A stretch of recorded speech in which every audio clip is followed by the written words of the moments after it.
pag-uusapan po natin ngayon, paano po ba mag-join sa Royal? Alam naman po natin na lahat ng negosyo, merong kailangang kapital. Okay? So, ang kagandahan po sa negosyo na to, hindi po natin kailangan ng ganong kalaking kapital kung ano po yung normal na iniisip natin sa ating mga traditional business. Okay?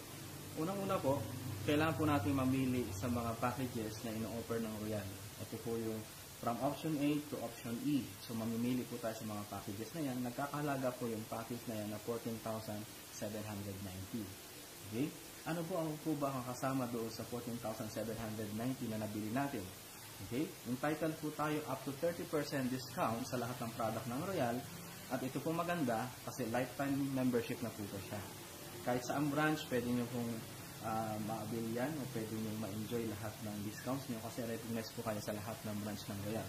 At the same time, meron po tayo accidental insurance up to 320,000 coverage niya. Kung nagdududa ka po, pwede nyo subukan. Okay? So, biro lang po yan.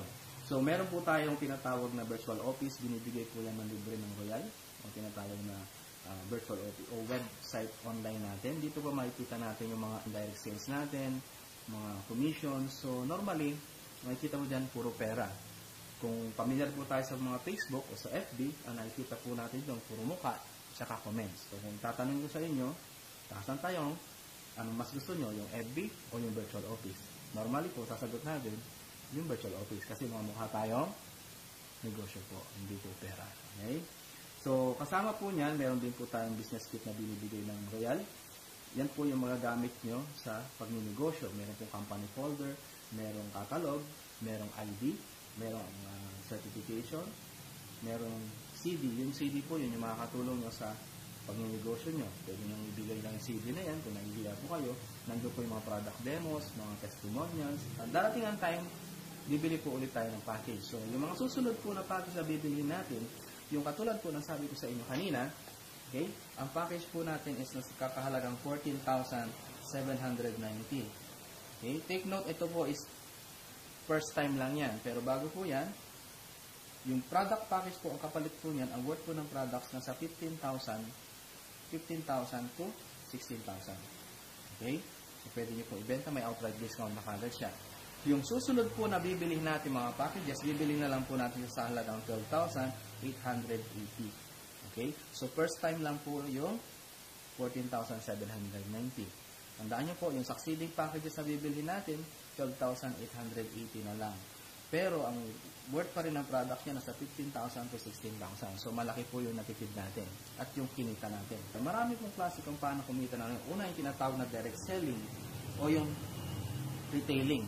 Okay? Ito po yung diretso sa bulsa natin yung kita natin. Paano ba yan? Halimbawa po ng sabon. Ang sabon po natin is 180. Okay? Pag distributor ka na, 126 lang yan. Okay, meron tayong 54 pesos dyan nakikitain. Okay, sabi ko nga, kung ikaw may perang 14,790, huwag mo nang ilagay sa bangko yan. Kasi kung titingnan po natin, kung gawin po natin time deposit ng 14,790 sa bangko, ang pwede lang kitain yan, 37 pesos, walang galawan yan.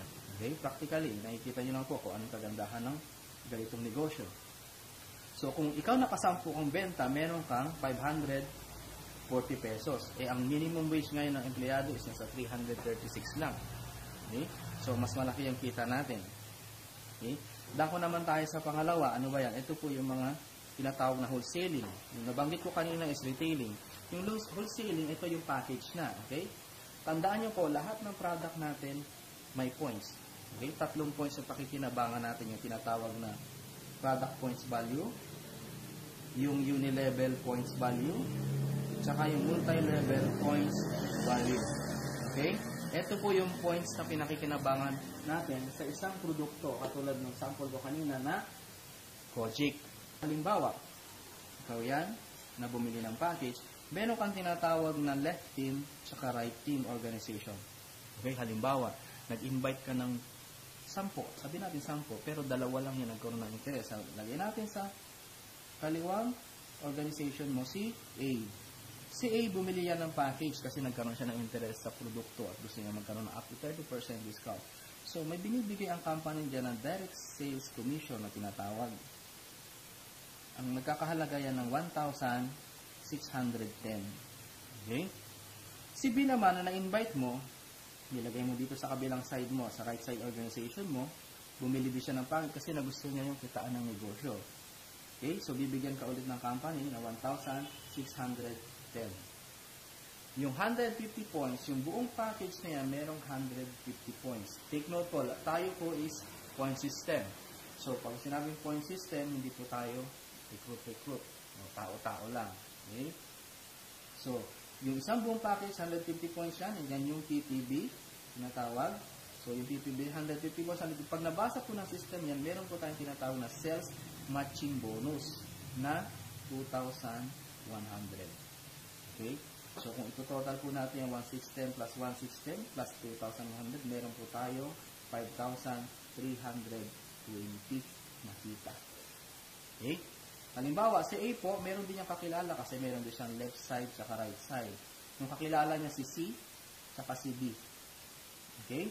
Si C at si B, pwedeng taga Davao yan, pwedeng taga Cebu. Kung saan, meron tayong mga branches. So, na-invite siya ni A. Meron din siyang 1,610 si A, meron din siyang 1,610 si kay C. Meron din siyang bonus na 2,100 kasi nga may left wing at right wing din siya. Si B, ganun din, mag-i-invite yan. Halimbawa sa Dubai, may kakilala siya sa Dubai, may kakilala siya sa Singapore. Halimbawa si E, tsaka si F. Meron din siyang 1,610, meron din siyang 1,610 kay E, tapos meron din siyang bonus kay E and F, 2,1 ulit. Okay? So, parehas kayong may 5,320. Pero itong kagandahan, si C, tsaka si D, si E, si F, maaring hindi mo na yan kakilala. Kakilala lang ni A yan, tsaka ni B. Pero lahat sila, yung number nila, nakakabit yan doon sa number mo. So, sabi nga ng system, pag meron kang 150 points sa kabila, may 150 points ka sa kabila, may bonus ka na namang 2-1. So, merong 150 points, may bonus ka na namang 2-1. Okay? Si E, sabi natin, si E, bumibili lang yan ng product. Personal use, hindi yan nag-i-invite. Tapos, nagbebenta din siya. So, sabi ko nga, point system tayo, naiipon yung products na binibili niya. Si F, ganun din. So, dito, pinapakita ko na hindi lang puro invite lang. O tao-tao lang. So, ito personal, kasi gumaganda siya, gumagwapo siya, bumibili siya. At the same time, may bumibili sa kanya. Ganon din si B. Okay? So, naiipon yung mga points na binibili niya. Halimbawa, ikaw naman, hindi lang si A tsaka si B ang kakilala mo. Marami ka pang kakilala. Halimbawa, si G. Hindi mo siya pwedeng idugtong dito. Okay? Kasi binary lang tayo. So, ang gagawin mo lang, ibababa mo lang kahit kanino sa kanila. Sabi natin, ibaba mo kay C. Sa left side ni C, binaba mo si G. Okay? Si G, ikaw nag-invite kay G, yung 1,610, sa'yo yan. At lahat pa na pwede mong kitain kay G.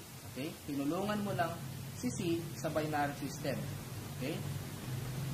Doon sa left side niya. Kaganda sa negosyo natin ito is no maintenance tayo. Okay? No maintenance, no quota, no time frame kasi lifetime na membership natin, no pressure. Okay? Compared sa ibang company, meron sila sinatawag na maintenance na kailangan bumili ng amount of product in 1 month o magkakota sila in 1 month kasi kung hindi nila makukuha yung commission nila. Unlike sa atin, hindi tayo nagkukota ng ganyan. Dito masyadong maluwag ang kumpanya. Bakit? Kasi very confident ang company natin na hindi magbigay ng quota kasi sa walk-in pa lang ng mga products, sa sabon pa lang, ang laki na ng kita ng company. Bakit ba ginagawa ng ibang company na mag-quota o mag-maintenance? Kasi pag walang product movement, yan ang dahilan kung bakit yung ibang company nagsasara. Okay? So, yan ang kagandahan ng kumpanya natin compared sa iba. Yung Unilevel naman, tinatawag na base yan doon sa mga binibili mo pa isa-isa o yung pang sarili mong gamit. Halimbawa, o mga binibili mo. Sa Unilevel program, meron kang nai-enjoy dyan na sarili mong bili personally, meron kang 8% rebates yan na matatanggap. Okay? So, aside from up to 30% discount, sa Unilevel, meron kang 8% ulit. Doon sa makukuha mong mabibili mo mga product. Yung first level mo, yan yung si A, tsaka si B, tsaka si G. Yan yung mga direct invites mo.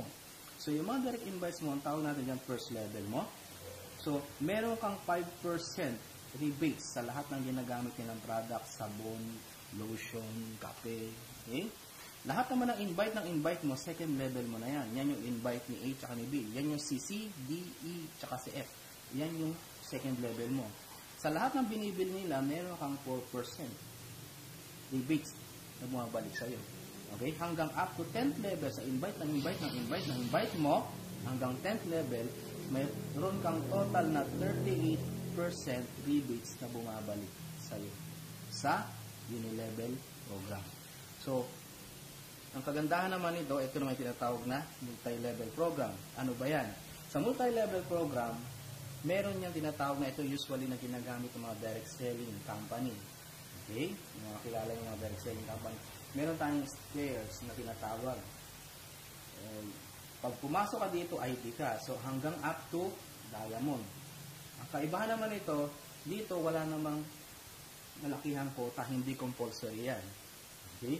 So, walang ibang mangyayari sa iyo kundi patas. Hindi ka tulad ng ibang company, pag hindi mo na-reach yung quota, bagsak ulit sa 0. Dito hindi. Kung saan ka na, dun ka na. Okay? Meron tayong independent editor, meron tayong ruby, emerald, meron tayong ruby, meron tayong sapphire, meron tayong diamond. Okay? So, yung mga yan, walang ibang mangyayari sa iyo kundi pataas. At the same time, bago ko makalimutan, sa loob naman ng isang taon, pwede kang kumita ng 2.9 million. Ito, conservative projection na to. Worst case scenario. Halimbawa, sa loob ng isang buwan, sa binary na to, sa loob ng isang buwan, meron ka lang nakuha si A tsaka si B. Yan yung first month mo. Ang kita mo dyan, 2-1. Okay? Yung second month mo, yung si A, nakakuha siya ng si C tsaka si D. So, kumbaga, ginaya ka lang. Si B, ganun din. E tsaka F. So, may kita ka dyan, 4-2. Okay? Si C tsaka si D, dalawa lang din ang kinuha. So, ibig sabihin, ito yung tinatawag na power of 2. Halimbawa, ikaw, dalawa lang nakuha mo, ang ginawa nila, ginaya ka lang. Dalawa. So, loob ng isang taon, ito yung pwede mong kitain. Okay? 2.9 million. Sabi ko nga, kahit hindi mo perfect yan, 1.4 million lang, kalahati nitong 2.9 million. Sa loob ng isang taon, pwede na. Sabi natin, hindi pa rin ma-perfect yan, 700,000 sa loob ng isang taon, pwede na rin. Kasi ang sahod ko noon, nagtatrabaho pa ako, 100,000 kulang-kulang. Hindi pa ako na kumakain yan. Hindi pa ako namamasahe. Hindi pa ako nagbabayad ng upa, ilaw, tubig. Okay? Sabi ko, kung dalawa lang, kaya ko yan. Kasi ikaw, kung wala kang kakilalang dalawang tao, masama ugali mo. Okay? Yung mga nakakulong nga, maraming kakilala, ikaw pa kaya, nakakawala. Tama? So, dalawa lang, pwede ka kumita ng 2.9 million. Lahat yan tuturuan mo. Okay? Trabaho na nga ng mahihain yan. Pag ino-offer pa ng Royal, meron siyang profit sharing. Katulad ng nakaraang February 7 awarding, ang pinakamalaking na ibigay ng company na profit sharing o profit share is 3 million. Okay? Kay Sir Jerome. Yun yung kumita ng 76 million. Wisdom circle na siya. So, meron pa siyang 3 million. Imagine nyo that.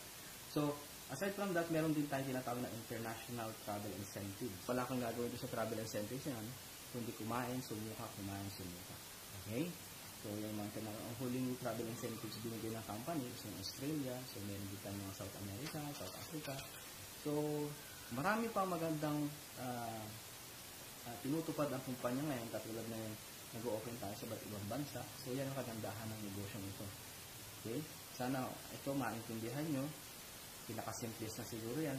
Pero sa simula, siyempre, ako din, nung unang nag-join ako rito, ang naintindihan ko lang dito noon is 2-1 tsaka 1-6-10. Pero along the way, sabihin ko sa inyo, malaki ang kitaan dito. Itong kagandahan nito, dahil sa kitaan na to, pwede itong ipamana sa mga mahal natin sa buhay kahit wala na tayo. Hindi katulad sa trabaho natin, pag nawala na tayo, hindi natin pwede ipamana sa mga anak natin. Okay? Ito mga kinikita natin na to, ito yung tinatawag na royalty. Okay? Pinapamana natin yan, mga residual income, pinapamana natin sa mga anak natin. Kung ano man ginagawa nyo ngayon, hindi ko naman sinasabi sa inyo na umalis kayo sa ginagawa nyo. Sabi ko lang is, sana maidagdag nyo to sa ginagawa nyo. Okay? Kasi malaking bagay talaga to. Ito yung nakapagpabago sa akin at karamihan sa amin dito. So, kung komportable man kayo sa ginagawa nyo ngayon, sana maisip nyo in the future, maging komportable pa kaya kayo nun.